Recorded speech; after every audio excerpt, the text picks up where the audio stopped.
está creando eso que se llama nuevo orden mundial, aunque fuera de las teorías conspirativas es muy sencillo definirlo. El nuevo orden mundial no es otra cosa que la implantación de un poder supranacional, basándose precisamente en esas organizaciones supranacionales que están creadas desde el fin de la Segunda Guerra Mundial, en concreto a raíz de los pactos de Bretton Woods, año 44. Tenemos la Unión Europea, Fondo Monetario Internacional, Banco Mundial, la ONU misma y todas sus subdivisiones. Y lo que está claro que busca es implantar una nueva humanidad, un único mundo, con un único gobierno, con una única religión, un único sistema económico. Pero para eso tenemos que eliminar el ser humano anterior. Por eso esos pilares que son los fundamentales, relativismo moral, laicismo, ideología de género, entre otros tantos, podemos añadir aborto, ahora viene la eutanasia, con el objetivo de desprogramar al ser humano que existía antes, implantar un nuevo código de valores y poder empezar a implantar el transhumanismo, que es al que vamos. Vamos en lo que llaman también la cuarta revolución industrial, que es la implantación de un sistema robótico basado en inteligencia artificial que controle todo aquello que antes era de alguna manera esporádico en el ser humano. Para eso necesitamos, como les decía, formatear, eliminar la antigua civilización, en este caso la civilización cristiana, los valores cristianos, e implantar una nueva serie de valores que permita a las nuevas juventudes que entren perfectamente en esa nueva realidad.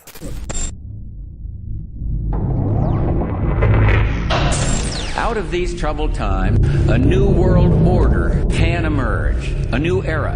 Un nuevo orden mundial. We needed a new world order.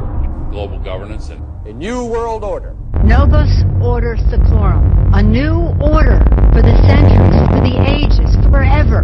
That new world order and what America. Of global governance. a framework for global governance. Of Europe and a new world order. Came a new Europe, a new world order.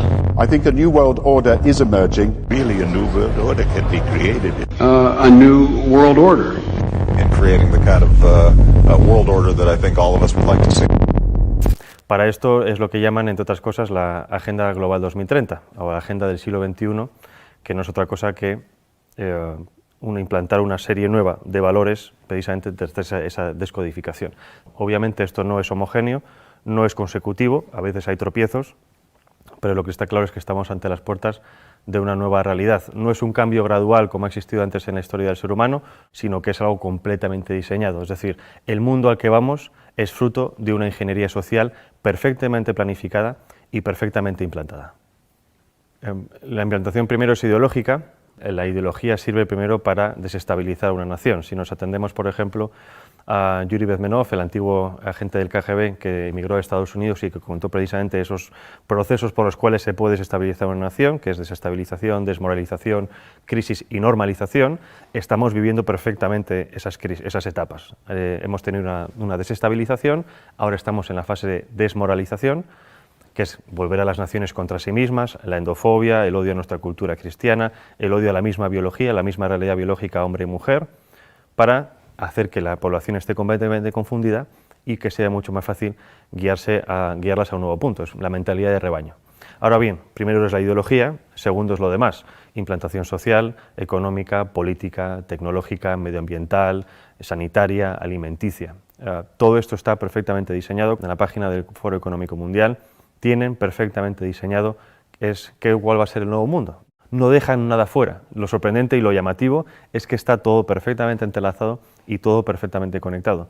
Porque si tocamos todos los puntos, la salud, la educación, la ciencia, todo eso les va a permitir guiar, digamos, todo de forma paralela, todo hacia un mismo punto.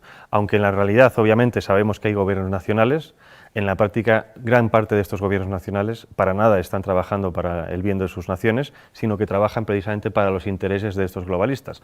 Lo hemos visto con el gobierno de Sánchez, lo estamos viendo en otros países, por ejemplo también en Iberoamérica. El aborto es algo que está en la Agenda Global 2030, que está incrustado en el ADN de los globalistas y que lo quieren promocionar a todo coste. El aborto, para que lo entendamos, es una política de Estado. El aborto se aplica desde el año 74 a través del informe de Kissinger, que viene precedido de un informe de la Fundación Rockefeller del año 72, que viene precedido de unas declaraciones de Robert McNamara, el que fue secretario de Defensa con Nixon y que en el año 68 pasó a ser presidente del Banco Mundial, en el que decían que debido al auge o debido a la expansión poblacional de ciertos territorios, en concreto África o Asia, ese auge demográfico podía reducir los recursos naturales necesarios para el imperio, en este caso Estados Unidos, había que promocionar el aborto como una política de Estado para despoblar esos territorios con el objetivo de que de la presión demográfica no consumir estos recursos en muy corto tiempo. ¿Qué pasa? Obviamente, si entendemos esto como una política de Estado, obviamente no se puede vender al resto de la población diciendo ustedes van a dejar de tener hijos porque a nosotros nos interesan los recursos que ustedes tienen. Lo que se hace es un marketing político. Y esto es como nos están vendiendo todo. El aborto es un interés de Estado, es un interés geoestratégico. Todas las demás propuestas que tenemos hoy en día, ideología de género, ecología o esta nueva religión medioambiental, todo eso es lo mismo. Son políticas de Estado que nos lo venden para el gran público con un marketing político para que la gente lo acepte. Porque, por ejemplo, si entendemos ahora las políticas medioambientales como, digamos, obviamente necesarias para todos los gobiernos, dentro de esas políticas medioambientales está la reducción de la población. Nos lo venden como un bien necesario, es decir, si seguimos creciendo vamos a destruir el planeta, por lo tanto, dejen ustedes de tener hijos, porque si no este ritmo es inaguantable. Nos venden la ideología verde como algo necesario, pero que dentro de esa ideología verde contiene todas estas políticas de Estado que nos lo quieren vender para, obviamente, controlar la población. Reducir la población, la eutanasia para destruirla, desestabilizar las naciones, confundir a la población en la educación. En fin, hay que empezar a pensar que las políticas que tenemos hoy en día no son lo que parecen, sino que son el resultado de un proyecto, de una implantación a nivel global, con el objetivo precisamente de desestabilizarnos para poder tener el control completo sobre nosotros. No hay nada más fácil que dominar que una población enfrentada entre sí. Por eso es tan importante entender cómo funciona la aplicación de las políticas, cómo funcionan las élites supranacionales, para poder entender qué tipo de política se nos está aplicando a nivel nacional y local. El enemigo a abatir por esta élite supranacional o globalista no es otra cosa que el ser humano. Es decir, hay un desprecio absoluto por parte de las élites por el ser humano corriente, no solo en las élites supranacionales, también las tenemos en las élites nacionales. Y obviamente para destruir a esa parte de la población, no en el sentido físico, sino en el sentido psicológico, hay que atacar obviamente sus creencias, sus bases morales, y en este caso primero es destruir las naciones y obviamente la religión. Hay un objetivo que es crear una religión única. Es decir, las religiones tradicionales son un escollo para ese nuevo orden mundial, para la consecución de ese poder político. Si eliminamos la religión, estamos eliminando obviamente una vía de escape muy humana que de alguna manera evita que llegues al control mental de las personas. Podremos controlarlas físicamente, pero la religión permite que esas personas se puedan evadir a otro plano y obviamente también contienen unos códigos ético-morales muy firmes que están completamente enfrentados ante los códigos morales que nos quieren implantar. En este caso, la religión católica o la Iglesia católica es el enemigo a batir desde hace siglos. Ya no solo hablo de la masonería, sino de muchísimas personas. Es decir, es necesario hacer caer esa civilización cristiana para poder implantar una nueva civilización. Y esto no lo estoy diciendo yo, lo ha dicho, por ejemplo, incluso Hillary Clinton en unas declaraciones antes de las elecciones de 2016, en las que decía que las religiones eran un escollo, que había como por cualquier vía había que acabar con ellas e implantar una nueva religión. Ya seamos si podemos pensar en una religión de Estado, en unas nuevas religiones New Age, en fin, todo este tipo de prácticas pseudo-religiosas que nos están implantando con el objetivo de que realmente no estemos pensando en lo importante. El objetivo en general cuando hablo de la humanidad es el control absoluto de la población, pero no solo hablo de control digamos policial, sino control de lo que se consume, de lo que se piensa, de lo que se educa, de lo que se ve.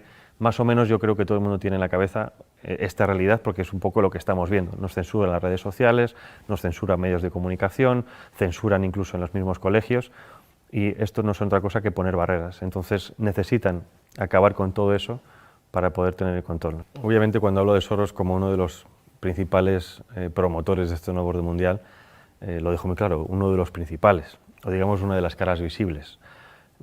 Yo creo que si conocemos a Soros tanto, es porque a Soros se le permite mostrarse. ¿Con esto qué quiero decir? Con esto digo que los verdaderamente poderosos están en la sombra. Ahora bien, si Soros, digamos que trabaja en el lado social, quiero decir la sociedad civil, es decir, es un experto en modificación de conciencias. Para eso trabaja en la ventana de Overton. La ventana de Overton es una herramienta que nos permite transformar lo imposible en un hecho factible. Y hay varias fases. Obviamente primero viene la propaganda, la ideología. Para eso se crean y se financian think tanks, fundaciones, asociaciones que generen supuestos documentos científicos, oficiales, estudios, etcétera, de los cuales después se hagan eco los medios de comunicación. Esos medios de comunicación llegan a las masas. Las masas, a base de repetición de estos estudios, estos conceptos, estas ideologías, acaban, si no aceptando como propias esas ideologías o pensamientos, sí aceptándolos diciendo que es algo como ya existe y lo ven por todas partes, es algo que hay que aceptar. Una vez llegamos a esa tercera fase, viene la cuarta fase, que es la de los políticos. Los políticos, obviamente, con el interés partidista de continuar en el poder, se hacen supuesto eco de esas reclamaciones supuestamente sociales y, obviamente, después el quinto, que es la transformación en leyes, la legislación. Entonces, esos 5 pasos es lo que se ha seguido con muchísimas cosas. Tenemos el aborto, tenemos el matrimonio homosexual, ahora tenemos ya ha empezado la eutanasia y el siguiente paso es la pedofilia. Y esto es pura matemática, es ciencia política y siempre funciona. Entonces, si nos atenemos a que esto sirve para aplicar ciertas cosas, ¿qué es lo que ha hecho Soros a nivel social? Lo mismo. Ha financiado ONGs, asociaciones, fundaciones, ha financiado medios de comunicación, ha financiado a políticos e incluso ha financiado a instituciones como, por ejemplo, puede ser la Unión Europea o el European Council on Foreign Relations, que es la versión europea del CFR norteamericano, que es el principal lobby de la política exterior norteamericana, en este caso en Europa. Entonces, si tienes los 5 pasos o los 4 pasos de los 5 en tu mano, es mucho más fácil modificar la realidad de los ciudadanos precisamente porque toca todos esos palos. Si nos vamos a instituciones supranacionales, ¿cuál es el papel de la ONU, de la UE? Es muy parecido. Bueno, el Banco Mundial obviamente es la gestión económica mundial, lo mismo parecido del Fondo Monetario Internacional a la hora de préstamos. El control económico y los préstamos sirven para el chantaje económico a las naciones. Hay muchísimas naciones africanas que se han quejado precisamente del chantaje económico de dinero supuestamente de ayudas al desarrollo, siempre dependiendo de cuestiones como, por ejemplo, la implantación del aborto, la implantación de la ideología de género, de educación sexual temprana para los niños, etcétera, etcétera.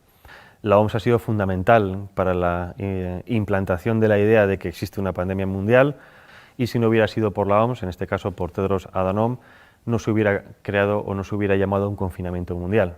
Primera vez en la historia que los ciudadanos de este planeta hemos visto cómo en todas las naciones se seguían los mismos pasos. Es decir, nada ha conseguido antes que realmente hubiera una coordinación nunca antes vista a nivel global. Coordinación que, aunque a nosotros nos parezca mucha, en general ha sido como muy sospechoso, por así decirlo, no sigue siendo suficiente para esta élite. Según ellos, los retos que nos plantean las pandemias del futuro, eso supera por muchísimo la capacidad gestora de los estados independientes entre sí. Es decir, que como no hemos sabido gestionar el coronavirus, es necesario que cedamos más nuestra soberanía a estos entes supranacionales, que ellos saben sí realmente lo que nosotros tenemos que hacer. Llevarnos a ese buen camino, a guiarnos como si fueran un dios, porque nosotros como ciudadanos comunes somos demasiado estúpidos para valernos por nosotros mismos. Las redes sociales han sido siempre una herramienta fundamental en el tema de la comunicación, pero como todo avance tecnológico tiene siempre su cara y su cruz. Como todo avance tecnológico nos lo venden que es bueno para poder hablar con nuestros familiares, que están en contacto con gente de todo el mundo, pero el problema, el contrapeso es el control absoluto, ¿no? Ya no solo el control de lo que hacemos, sino incluso de nuestros pensamientos, porque muchas veces decimos cosas en redes sociales que quizás fuera de un ámbito demasiado privado, ¿no? Y eso es precisamente a donde van ahora con el tema de la censura. Han visto que en los últimos años ha habido también una pequeña revolución en redes sociales, dado que cada vez hay más perfiles conservadores, antiglobalistas, más perfiles de gente contraria a los designios de este nuevo orden mundial, ¿no? Y si estuviéramos realmente en un mundo libre, democrático, y esto lo digo para que la gente se dé cuenta de que no vivimos en un mundo libre, democrático, la libre circulación de ideas y de debates debería ser una de las principales características de todo sistema. Y estamos justo en lo contrario.